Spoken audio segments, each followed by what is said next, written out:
기호 3번 김태년입니다.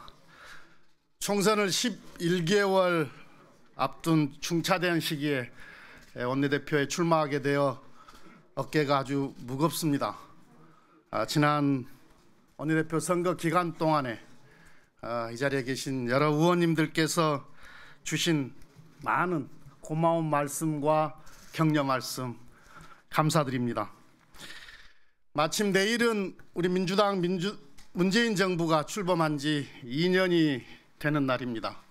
돌이켜보면 지금도 마음이 뭉클합니다.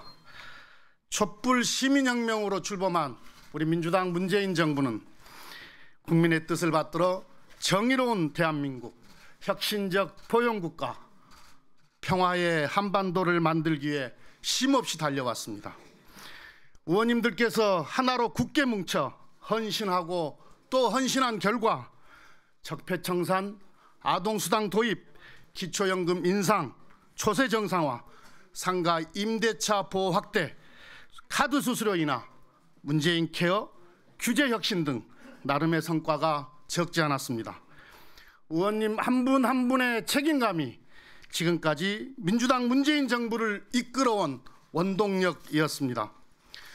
그럼에도 불구하고 보수 야당의 발목 잡기로 인해 우리 사회의 개혁이 더디게 나아가고 있습니다. 철진한 이념 논쟁이 난무하고 국회는 폭력으로 얼룩지고 있습니다. 지금 우리나라는 이렇게 정쟁의 국력을 소모할 만큼 한가하지 않습니다. 보수 정권 9년간 무리한 토목 사업과 빚내서 집사라는 무책임한 부동산 정책이 지속된 결과 우리 경제의 체질이 많이 약해져 있습니다. 4대강 사업 예산 22조 원을 신기술 벤처기업 육성과 산업 혁신에 사용했더라면 세계 시장에서 1등 상품과 인류 기업이 더 많아졌을 것입니다.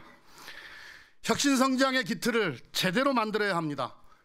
경제 체질을 혁신하고 산업 생태계를 재구축하는 일은 매우 어렵고 힘든 일이지만 우리 경제가 반드시 나아가야 하는 길입니다. 포용 정책 중요합니다. 양극화 해소는 절체절명의 시대 정신입니다. 포용 정책을 적극 추진하고 성과를 내야 합니다. 출산과 육아, 취업과 주거, 의료와 노후 등 기초 생활보장을 넘어 기본 생활보장 국가로 나아가야 합니다. 한반도의 평화와 번영을 위한 노력 절박합니다. 전쟁 걱정 없는 나라, 평화와 번영을 누리는 신한반도 체제를 반드시 만들어야 합니다. 국가와 민족의 미래를 위해 우리는 반드시 평화와 번영을 이끌어야 합니다. 또한 우리는 우리 사회 내부의 갈등과 대립을 더 이상 방관하기 어렵습니다. 승자와 패자만이 존재하는 국가는 미래로 나아갈 수 없습니다. 기업의 투자도 일자리 창출도 고용 안전망도 사회적 대타협 없이는 이루어질 수 없습니다. 광주형 일자리나 택시 카풀 TF와 같이 당이 중심이 되어 사회적 대타협을 확대해 나가야 합니다. 의원님 여러분, 우리는 내년 총선에서 압도적으로 승리해야 합니다. 정치 지형을 바꿔야만 국민이 바라는 개혁의 완성과 새로운 시대, 새로운 대한민국으로 나아갈 수 있습니다. 그래서 저는 여기 계신 의원님들과 함께 총선 승리의 미랄이 되고자 합니다. 지금까지 우리가 여당이 되어서 우원식, 홍영표 두 원내대표님께서 대야 협상을 하시느라고 정말 고생이 많으셨습니다. 우원식 대표님은 눈물을 흘려가며 협상을 하셨고 홍영표 대표님은 머리카락이 한 움큼씩 빠지셨다고 합니다. 저도 두 발에 문제가 있어서 남의 일 같지가 않습니다마는 저 역시 저의 모든 열정을 다 바쳐서 헌신하겠습니다. 저는 실전 경험 많은 즉시 전력감이라고 감히 말씀드립니다. 원칙을 분명히 지키되 협상을 할 때는 매우 유연하고 치밀하게 협상을 해서 반드시 성과를 내겠습니다. 저는 지금까지 수많은 협상을 경험했습니다. 협상할 때마다 우리 당의 정책 목표를 달성해온 실적이 있습니다. 협상 상대 중에는 이론과 실무를 겸비한 분도 있었지만 다짜고짜 때만 쓰는 막무가내 상대도 있었습니다. 일례로 2015년 정개특위 간사 시절에는 자유한국당의 전신인 새누리당에서 저를 상대하겠다고 의원들을 돌아가면서 투입했던 일도 있었습니다. 어려운 여건이었지만 선거구 획정을 해냈고 총선에서 제1당이 되는데 작은아마 힘을 보탰습니다. 또 새누리당이 반대하던 온라인 입당을 합법화해서 200만 권리당원의 입당에 발판을 마련했습니다. 작년에 6.13 지방선거와 국회의원 보궐선거가 동시에 치러졌고 우리 당은 큰 성과를 거두었습니다. 이 역시 2015년에 선거법을 개정해서 우리 당의 무덤이라 칭해지던 보궐선거를 대폭 축소, 통합한 결과입니다. 이 모든 것들은 당시 문재인 당대표님과 이종걸 원내대표님을 모시고 1년 내내 씨름을 하며 얻어낸 결과입니다. 이번에는 더 어려운 상황이 아닌가 싶습니다. 많은 분들께서 지금의 야당을 어떻게 상대할지 걱정을 많이 하십니다.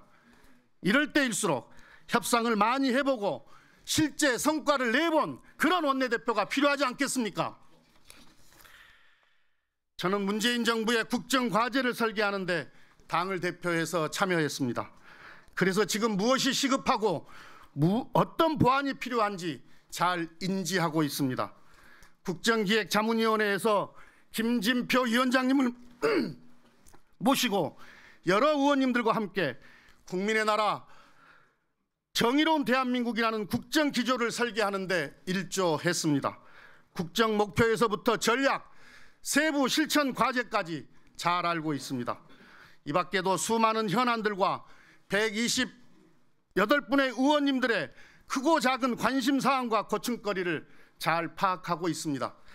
올해 초 각 지역과 여러 의원님들의 요청을 반영해 예타 면제를 관철해냈고 지역 특구법의 본격적인 시행을 눈앞에 두고 있습니다. 이것들 모두 국가 균형 발전과 지역경제 활성화에 큰 도움이 되도록 잘 추진해야 합니다. 저는 이미 이러한 일들을 즉각 추진할 준비가 되어 있습니다. 또한 저는 당 중심의 당정청 관계를 이끌어갈 적임자라고 감히 말씀드립니다.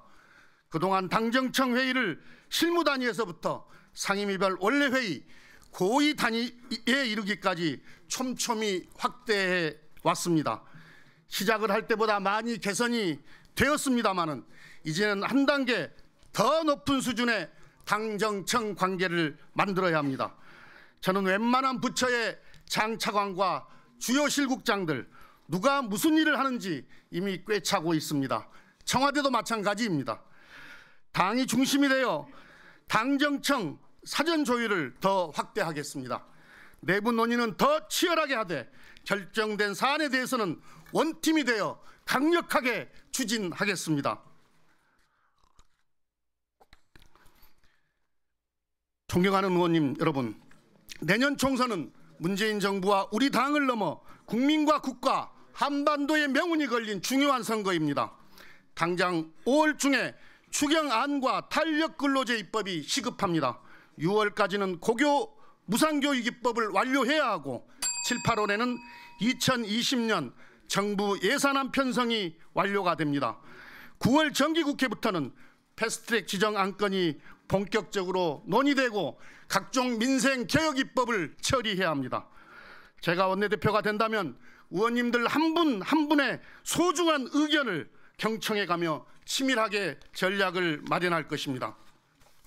저는 정치를 시작한 이래로 당이 부여한 임무를 마다한 적이 없습니다. 큰 이름을 가지고 화려하게 입문한 것도 아니고 누군가의 후광을 등에 업고 정치를 해온 것도 아닙니다. 그저 일을 맡을 때마다 최선을 다해 또박또박 성과를 내는데 집중해 왔습니다. 제가 오늘 원내대표가 된다면 여기 계신 의원님들과 함께 우리 당을 더 강한 여당, 더 빠른 여당, 더 유능한 여당으로 한 단계 더 업그레이드 시켜내겠습니다.